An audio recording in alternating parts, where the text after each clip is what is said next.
Good morning, everyone, and welcome to the Rangers Review Morning Briefing. It is Thursday, the 11th of July. I'm Derek Clark, and I'm joined this morning by Joshua Barry. How's it going, Joshua? Yeah, good. Good game last night, wasn't it? And Rangers, a little bit of good Rangers news after a few days of not so much Derek. So looking forward to getting into it. I presume you watched it last night? The Standard Liège Rangers game.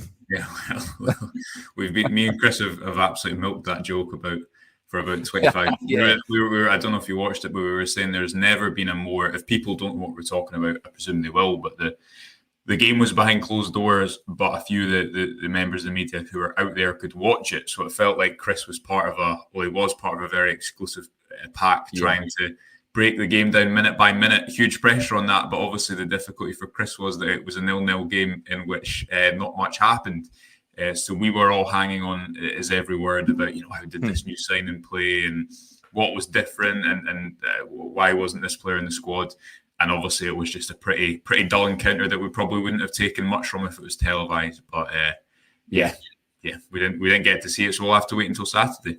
Yep. I did watch the game last night as well. I think England deserved it over the piece, although the penalty shout, I don't know if you agree, Joshua, it's an abomination for me. It's no way is that a penalty. I don't, for the life of me, understand why he's been not only penalised and getting a yellow card for it as well when Kane's obviously get the shot away and then kicked through his boot. I know people saying, he's got his studs up, but I mean, if he scored Kane, he's not rolling about theatrically wanting to get a penalty. So is the argument against it though not if it happens elsewhere in the pitch it's a foul or I don't. I know people have been arguing that case, but for me, I think Holland, the Netherlands, should feel rightfully aggrieved about that. But I think England deserve to make it to the final. I think they're up against I think the best team. There's no doubt about it in the tournament. But the way they've managed to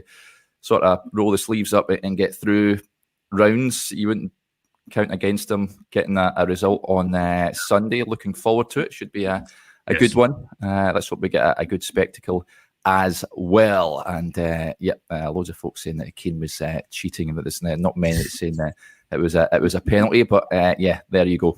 We move on. Football tune in because they want to talk about all things at Rangers. Before we do that, folks, just a quick word for our podcast sponsors, MPH Boilers, the award-winning family-run business serving all of mainland Scotland. They are the best in boiler installations and services. And they've got those wonderful Viessmann boilers on offer at this moment in time. The all-important link is in the description below. Right, where shall we start? We'll start on the big news yesterday. Yesterday evening, Joshua, with regards to the off-pitch, will be on-pitch situation with Rangers and Ibrox being out of action.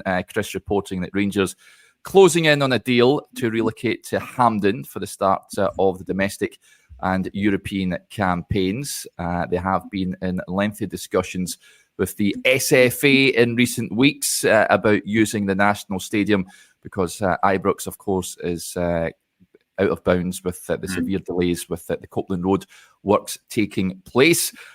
So we are expecting an official announcement at some point this week. We did report on that, I think, on Monday, that this week we should hear from the chairman and the club about what is happening. Hampden for you, Joshua. I've got to say, if I had to choose between Murrayfield and Hampden, it is Murrayfield all day long. But I can understand the reasoning behind using Hampden is in a closer proximity, of course, to Ibrox. What's your feeling about this? I think that neither are ideal situations, are they? Because of the situation overall, and that frustration will still linger that Rangers aren't playing these games at Ibrox. They've got such important games at the start of the season. They've got a really difficult game, actually, which kind of goes under the radar because of all this is happening outside of it, which is the fact that they've got to go to Hearts on the first day of the season. Hearts obviously didn't beat Rangers last season, drew with them on the final day of the season, but I'm sure they'll be pretty motivated to try and win that game. Between Hampden and Murrayfield, it's a bit of a toss-up for me. I don't think I've been to Murrayfield before to watch the football, but neither are Neither are better than Ibrox, I think, as a footballing spectacle. The most important thing, and as you say in that news that broke last night, we expect there to be official confirmation soon.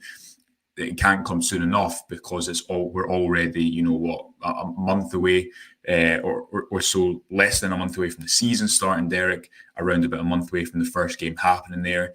And you've also got to remember the importance of the game. It's a point we keep stressing, and we are maybe repeating ourselves somewhat, but it's so important, isn't it? Because August can dictate the season for Rangers, dictate how it starts, of course, but also you've got those Champions League games, and one of the biggest advantages that Rangers have had in European competition for a number of years now is the ability to foster this environment at home that their opponents can't really replicate away from home. Now, if you listen to what Rangers players have been saying, Ross McCausland, Kieran Dowell, the party line will be, our fans can make away games like home. And that is all very well and true, but it's still going to, I guess, take some getting used to, and it's going to be a bit of a strange experience. We know that other clubs have done this in the past when the works have been planned. The example that comes to mind is Tottenham at Wembley, but obviously this wasn't a planned exercise, so you're kind of on the back foot right until it starts. So the official confirmation cannot come soon enough, because this is going to have to be something where Rangers try to create some sort of positive atmosphere out of this at the National Stadium.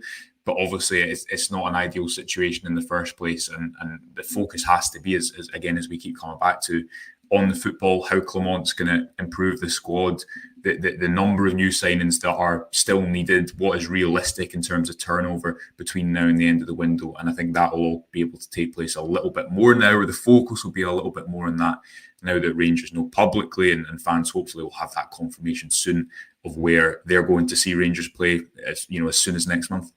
Yeah, and we want to find out for how long as well. We need to get an idea of how long Ibrox is going to be out of action. Seen a suggestion, and someone mentioned, I don't know if it was a Q&A I was on or a video one or two few days ago, someone said that the Broomloan Road stand is earmarked for development and construction work as well, I think next summer. Why don't Rangers just do it right now with Ibrox out of action? But then obviously there'll be, I don't know if they'll need to order the relevant materials and all that. Don't order more steel. I guess that's probably the argument against that, is the whole Rangers will say the reason that they're in this situation is because of backlogs and X, Y, and Z. Realistically, Derek, people won't want to hear that, and you can understand why. And it's all the issues again that we continue to come back to, that I think is culminating in this summer mood where we're not really yet looking forward to the football, are we? Because of all these external issues that are surrounding the football. So I'm sure in an ideal world you maybe would do that. Again, we've seen clubs at different points. Thinking of Liverpool with the Anfield Road stand, they played at Anfield for a bit while they were. They did. But they were obviously only they were doing the upper tier, and I don't think the work was as much taking place, obviously, with the contractors on the pitch. I was actually at a game where that was taking place, and the atmosphere was still fine. Bigger capacity, maybe, I don't know. But the focus just needs to be on, firstly, that this can't happen again, because we'll see what happens. Rangers might be able to go and win at Hampden, and all will be well. If they don't, if they're unconvincing at home, they've got to go and try and look like the home team. And that maybe sounds like a bit of a stupid suggestion, but they do have to still try, especially in those European games, and make it feel like an away game for the support. I just wonder how much getting used to it takes for a team when you're used to playing at home, when you're used to playing on a different size pitch, different surroundings. It's all things that we don't really know because we've not played professional football, but I'd imagine it's something that's going to take some adapting to. Yeah, I feel for the supporters. I do want John Bennett to apologise when he does speak to, I'd imagine, Rangers TV and update us on what the situation is. It's the fans that are needing an apology, and to find out, well, a lot of season ticket holders where they're going to be sat at Hampden as well, all this sort of stuff. Mm-hmm. I do feel sorry for the guys that are going to be sat behind the goal, especially close down towards the pitch, because the view is atrocious. So, yeah, we all need to factor all this in and sort all this out pronto. So, yeah, looks like Rangers agreeing to play at Hampden, folks, and we should hear from the club in the next day or so, I'd imagine, about the situation and what is going on. There was a comment that took my fancy just with the on-pitch activities. Chris, of course, over in Holland. Joshua and Chris recorded an evening briefing yesterday. Jock with the point. Just for those that maybe missed that show, Joshua, he says, let us in on player performance last night, please. Chris is probably the best person to speak about this, but we know that Nsiala, Barron, and Jefte all played a part. Rangers had two different teams out, although Butland played the entire game. Interesting. I thought it was interesting that Suter had the armband, and then Connor Goldson had the armband for one of the halves as well. Not Jack Butland. There was there was a newspaper report a couple of weeks ago saying that Butland would get the captaincy if Tavernier is to leave. But I thought that was could we read too much into that? If Tav does leave or isn't available, then it will be one of Suter or Goldson. I wouldn't think so. If Butland is still here, obviously we're speaking in many different hypotheticals here, aren't we? But I actually hadn't noticed that. That shows how eagle-eyed you are. But to Jock's point, I sadly did not get to watch the game, Jock. So yourself and Chris is speaking to some members of the Rangers team today. There'll be a couple of interviews, a few interviews actually on the site over the next few days. He's going to be live with you later on. So if you want to dive a little bit deeper into the player performance, do that. I felt bad after the time, as mentioned, because you and I, Derek, you know what it's like working at these games when you're also writing a report. You sometimes miss little things, or you have to watch the game back. So when it is a 0-0 game, when there is probably not much between the teams and it's a runabout, and you're only playing one half, so, or in some players' cases like Oscar Cortez, only played for 30 minutes as he continues to return from the injury that stopped his season last season. There's maybe not that much to work with. The Ajax game on Saturday is going to give a bit of a better, hopefully, spectacle and idea of some of the changes that we might have seen Clement make. Because this is a thing we were talking about last night, Derek. In a normal kind of football in summer, yes, these big issues would be ongoing probably, and we talk about them, and they take preference, whatever, and rightly so. But you also would be building up to the football. What are the small changes that Clement is going to try and make? What has he learned from last season? Where does the team look good? Where does it look bad?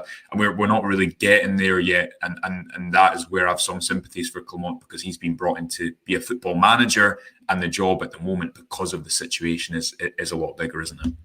Yeah, absolutely. Ian with the point. Yeah, it was difficult when it didn't see the match live. He says, saw the highlights and it was uninspiring in my opinion. Listen, it's all about fitness at this stage. We shouldn't read too much into the game. It'll be a good workout for a lot of the boys, just building up to the start of the season. And like you say, Joshua, I think the Ajax game will be a really good test for the team. Lots of questions, incidentally, on whether we can watch the game at the weekend. All About Rangers says, will the Rangers v Ajax game be on Rangers YouTube or Rangers TV, so we can get a look at our team formation, etc. It's been streamed on Rangers TV, isn't it, Joshua? I do believe that is the case. Believe so. So you will be able to watch the game, folks. And a question as well about Hamza Egeman from Paul says, any idea when Egeman joins up with the squad, guys? He's not out in the Netherlands with the team at this moment in time. I believe he will be available for the Man United friendly. So I think we may get an idea of whether he will feature in that game. But he's not out with the team at this moment in time. Another bit of another rumour that was doing the rounds yesterday, Joshua, just on the pre-season programme.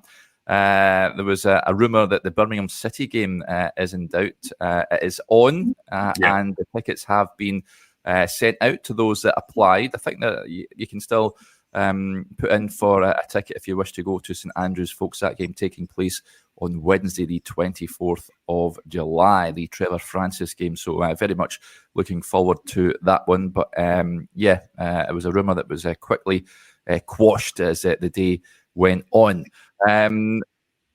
Moving on from there, there's Kieran Dill was given an interview to Chris yesterday as well, and speaking after the game. Some interesting points. We did hope to put up a little snippet from his interview, but the gremlins, the IT gremlins, are not allowing us to do so. But some interesting points that he said. He was asked, how do you reflect on your first season? So frustrating, really frustrating. Obviously, I was learning a new position as a central midfielder, which I hadn't really played before. That was due to availability and stuff, but in amongst that, there were injuries. which was so frustrating. But I'm feeling good now. I'm feeling fresh. I've had a good rest over the summer, and I'm fighting fit now. And he was asked, who did you lean on for advice in those hard times when he was out? Everyone at the clubs, the lads here are a good group to keep you humble. If you're getting ahead of yourself, they'll put you down, or they'll keep you going if you're down. It's a good group of lads for that. And obviously my family and friends were a great help too. Interestingly, he was asked if the Rangers fans still to see the best of you. I'd like to think so. I didn't start many games last season. I think it was 4 or 5 games. There wasn't many appearances either. They've not seen the best of me. They've not seen much of me, in fact. Hopefully they can in this coming season. What do you make of that, Joshua? First of all, learning a new position. And I think he's got a case in point, but he's not featured enough last season. That part of that, a major part of that, is because he was out injured, unfortunately. Could he have a role to play this season? He actually said in one of the other parts of his interview he needs to see what type of minutes he will get. I think this is a perfect example. Look, he's had some good moments still, hasn't he? He's a player who, as you say, there's not a natural position for him in this formation because he's not played at number 10 ahead of any of the other players. And in the past, he's kind of played as like a narrow inside forward with the right on the right or the left, pardon me, whereas Rangers play with wingers.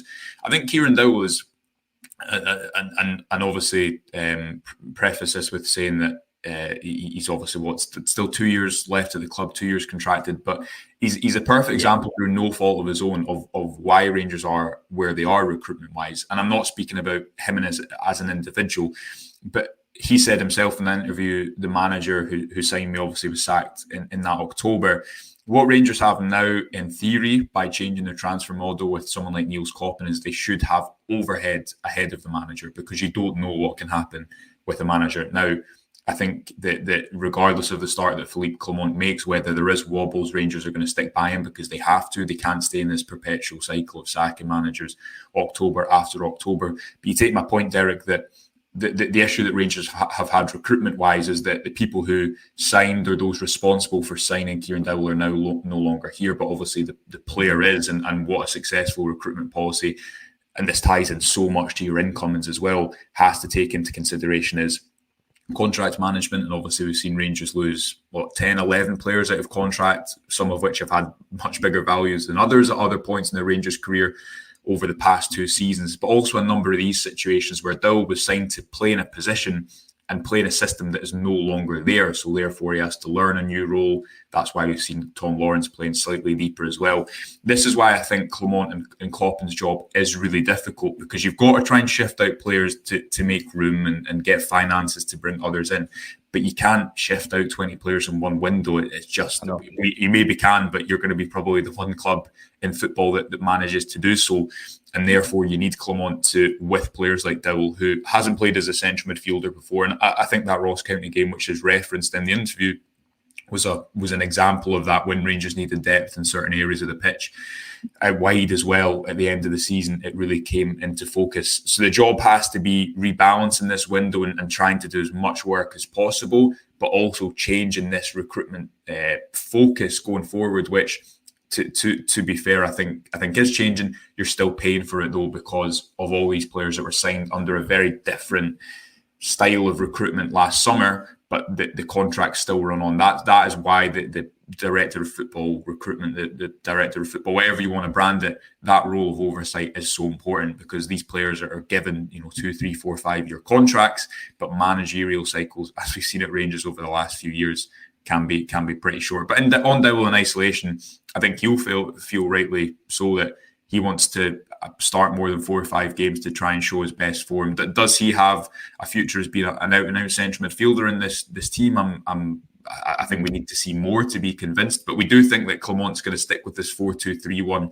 formation with an out-and-out number 10. He's been pretty rigid in that so far, and that would suggest that if and when minutes do arrive for Dowell next season, it's going to be in that central midfield slot. Yeah, he's a decent player, but again, it's like many others at Ibrox, he comes with a caveat when fit, and unfortunately he's not fit enough for me. Empire gets in touch. Good morning, you fabulous pair. Very kind of you to say so, buddy.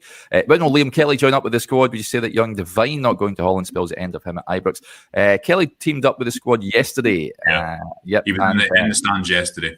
Yeah, and Adam Devine, we touched on this yesterday as well, not going with the first team squad over to the Netherlands. He was part of the team, the B team, that beat Blackpool the other day. I think that basically tells you everything you need to know. I would expect Adam Devine to move on this summer.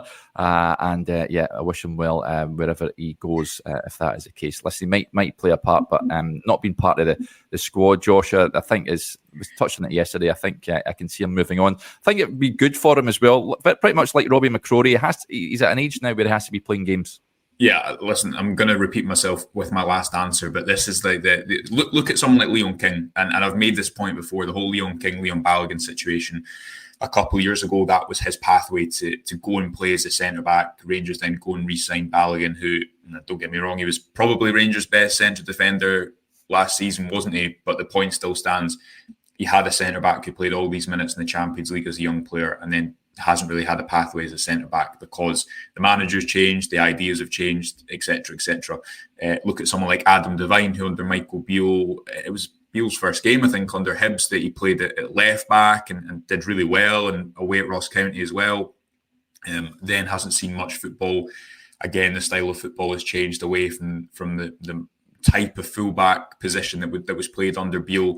You could say the same thing about someone like Lowry, although there's other circumstances around that. So you could say the same thing about Ross McCausland, who wasn't in the picture before and is. The point I'm trying to make is, I think for young players to break in, and I don't mean break in and play a couple of games, but break in like McCausland, where he's not a young player anymore, there needs to be a consistency over a couple of seasons, because McCausland, I think he did well, and I think he did better than some people give him credit for last season.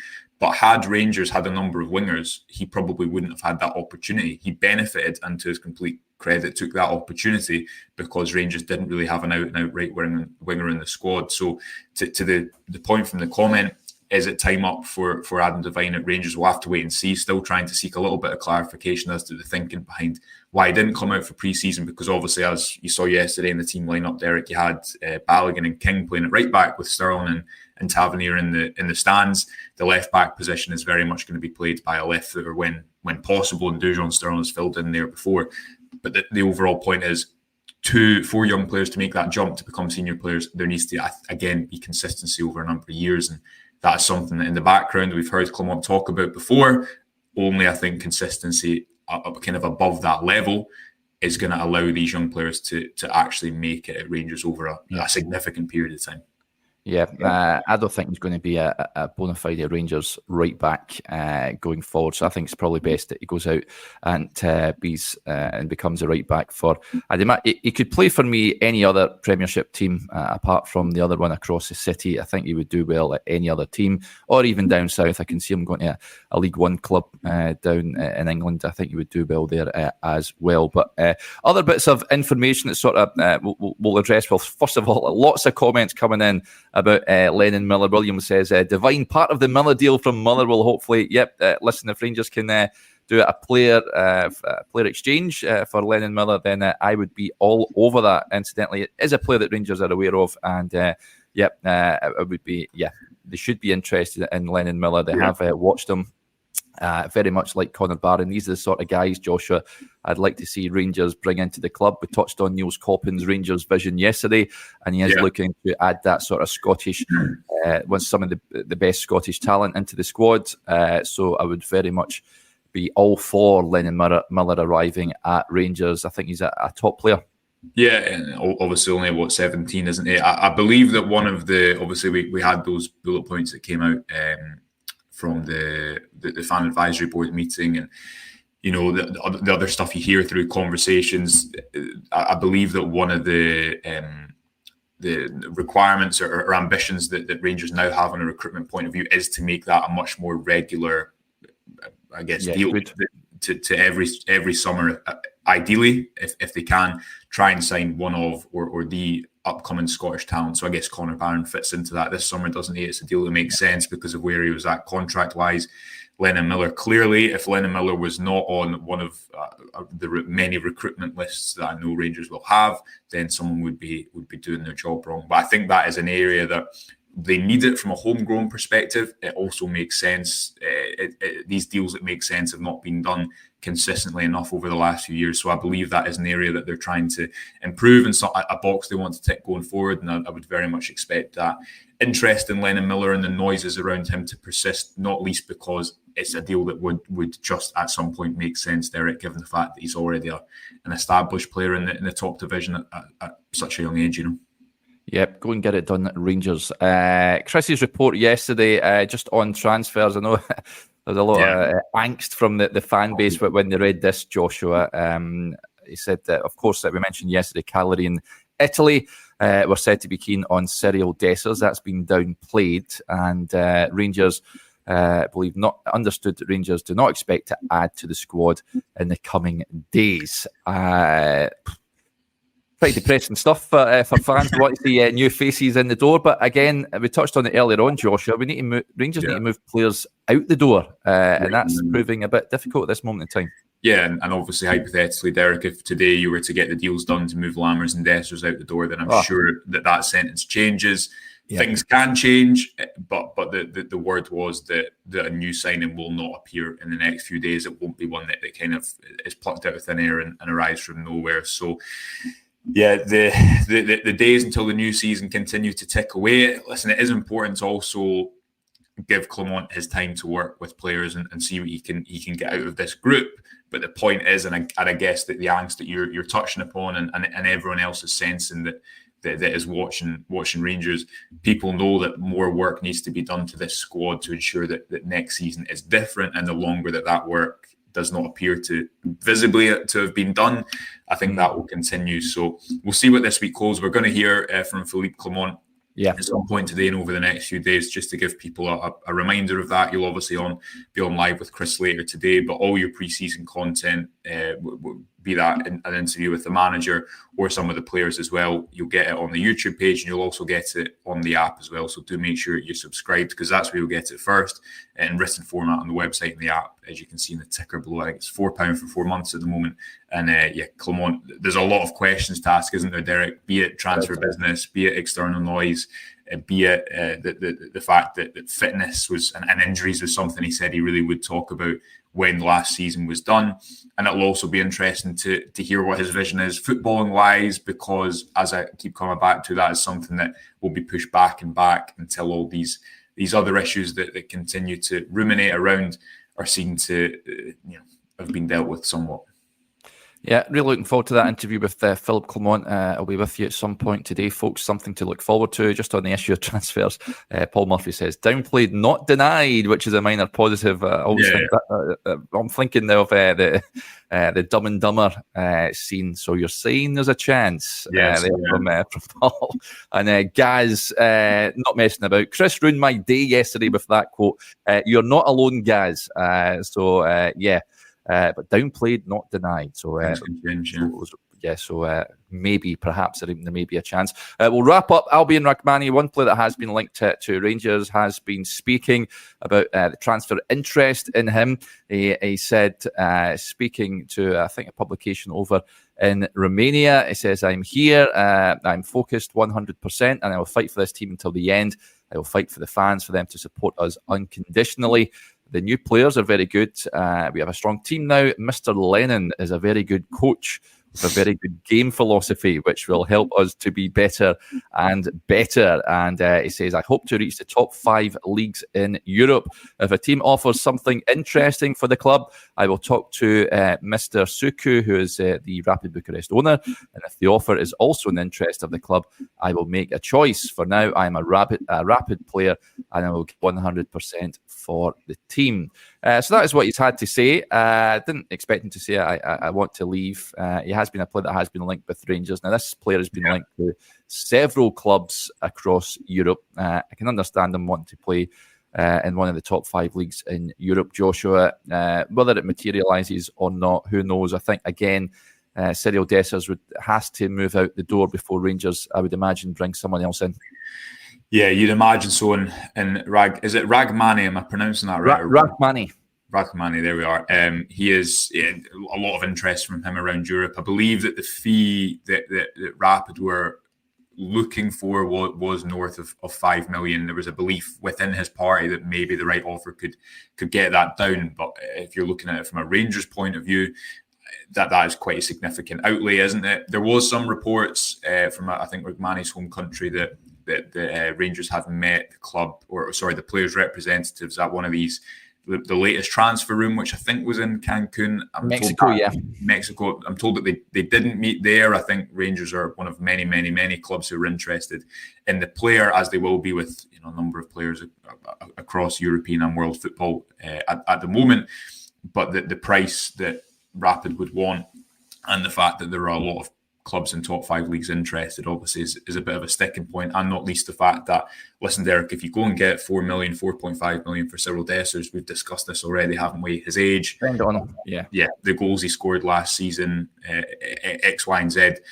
I believe that Rangers do want another striker if they can move Dessers on, but there's so many of these possibilities in the transfer window at the moment. You've obviously got Danilo coming back from a long-term injury as well, and Rrahmani, who's signed, but is 21 and is a player who you probably don't want to rely on too early. You want to be allow him to bed in and learn the league, learn what Scottish football is all about. So one to keep an eye on, but I think with a lot of Rangers transfer window over the course of this summer, we're going to have to see who goes out, and that will influence a lot of who can come in. The experience that Clement reiterated or referred to in a recent interview, he said that's likely to come more towards the end of the window. It's clear that Rangers still have a lot of work to do on their squad, Derek, and you just have to, I guess fans will just have to hope that that's done sooner rather than later because of the significance of these games in August. But we'll be right on top of it over the next few weeks and hopefully bringing people positive news as and when. Yeah, we certainly will be. Right, folks, that'll do us there. Big thanks to Joshua as ever, and to each and every one of you for tuning in to the show.